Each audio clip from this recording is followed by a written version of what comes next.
Hey guys, Jason here with a word to the wise. Excuse the noise, let's leave my car running. Today's a cool day for sure.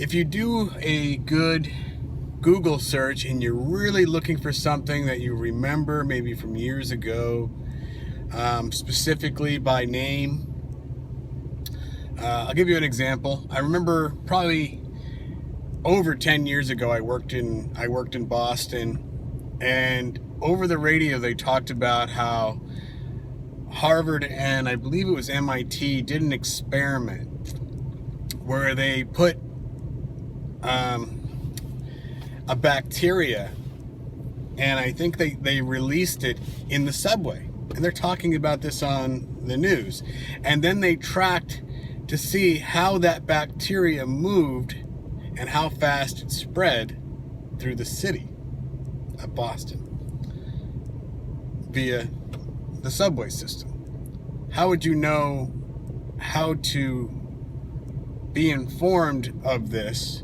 other than people getting sick, stomach bugs, and then calling into work maybe, and they take some sort of a poll of how, I don't know.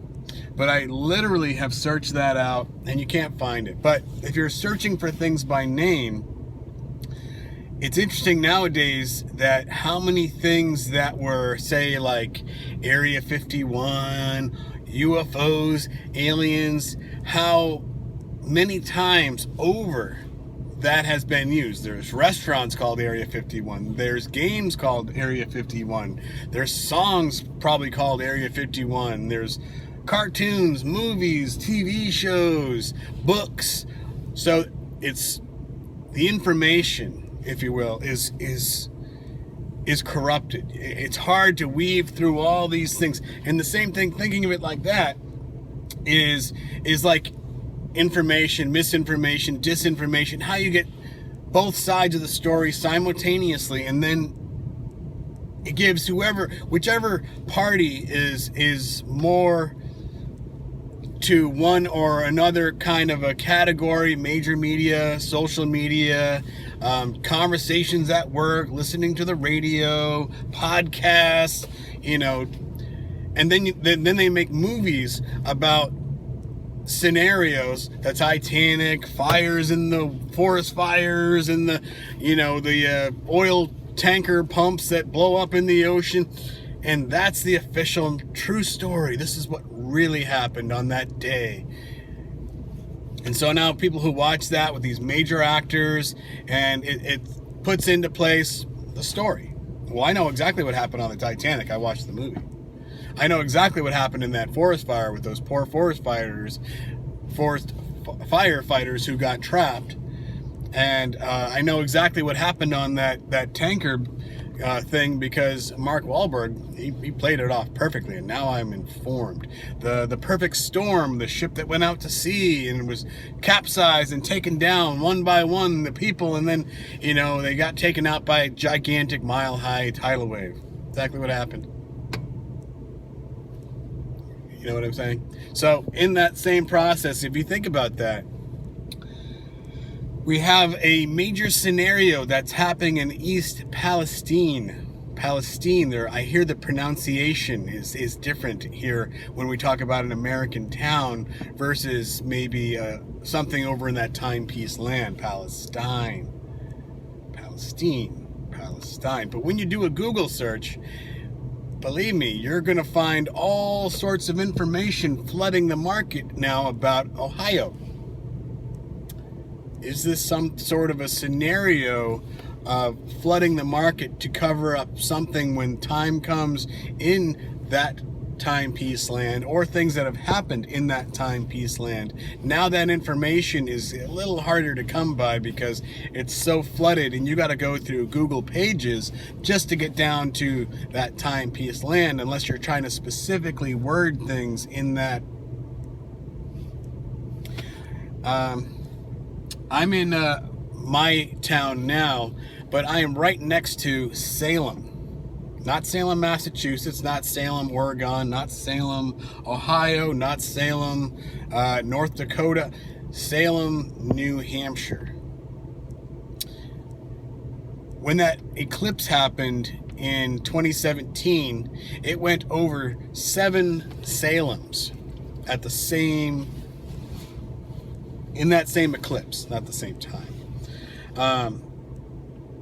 And when this other eclipse happens, it's supposedly going to cross over, it's not going to pinpoint or X marks the spot on a place called, I believe, Egypt, Tennessee. Memphis is a town over in Egypt also. It's very interestingly enough. I got to turn my heat off. Wow, it gets hot. But Salem, and I don't know why I just want to read this passage, but returning of the slaughter of the kings, Hebrews 7, 1 and 2, just a kind of a little brief of both. Abraham, returning from the slaughter of the kings, met with Melchizedek, to whom also Abraham gave a tenth of all, first being by interpretation king of righteousness, after that also king of Salem, which is king of peace. So Salem meaning peace. Are they? I believe, because with tribulation in Revelation, there's going to be a lot of things in that timepiece land happening. They're going to deny that any judgment is coming upon them. That anybody, well, this is my, because I see a lot of people talking, major media, a lot of social media talking about Gog and Magog coming to be because Russia's doing whatever and Turkey's on the table and you know, Syria, Damascus, Isaiah 17, Damascus is, you know, destroyed in a night, and in the morning it's nothing but rubble. I think that when the 2 witnesses come, there's a major earthquake and a tenth of the city falls, and I believe 7,000 die in that earthquake, it says. It's a very specific number. I remember seeing an article saying that they're predicting an earthquake to happen in the future, and it could kill somewhere around an estimated 7,000 people. Well, the only way you're going to get that information on that kind of a number would come out of the New Testament, which many in that timepiece land deny. Not all, not because of religion or anything like that, but just because of social and religious backgrounds. I'm not going to get too deep into it because I know how that all works with these programs. But things will happen in that timepiece land, and they think that God is going to rain down fire to protect them when the time comes, when their enemies come against them. But also, interestingly enough, when you look at Revelation 13, in the beasts that come out of the earth, the second portion of that chapter, how they have the power to deceive man and to rain fire down from heaven. What does that mean? Do they have God's power, as in, say, Sodom and Gomorrah, when he really rained down sulfur and fire and brimstone on top of the town, destroying it?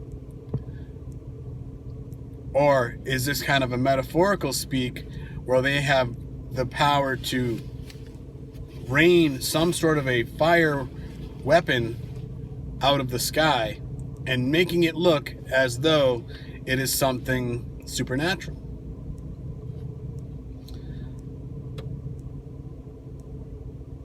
It's just very interesting that when you look at this Ohio situation, it is in a town of East Palestine, and it's right next to Salem, Ohio. And when things start happening and you start Googling, which one do you think they're going to inform us on more if it just keeps getting worse and worse and worse, and then things are happening in the background that we don't really know in our own, outside of our own country, in some sort of a Stein, not a Steen area. I'll leave it at that. Just a word to the wise. God bless, guys. Just want to keep these things as a word to the wise. This is how you got to kind of keep ahead of, anything that could possibly come out of all these kind of scenarios. Poking of the bear over there. They got the dragon kind of, bringing up their coattails right now, saying that, oh, well, if you guys need a little support from outer countries, we'll be that backbone that will help you, since America and, everybody over in the European unions are helping poking against that bear, fighting against that bear.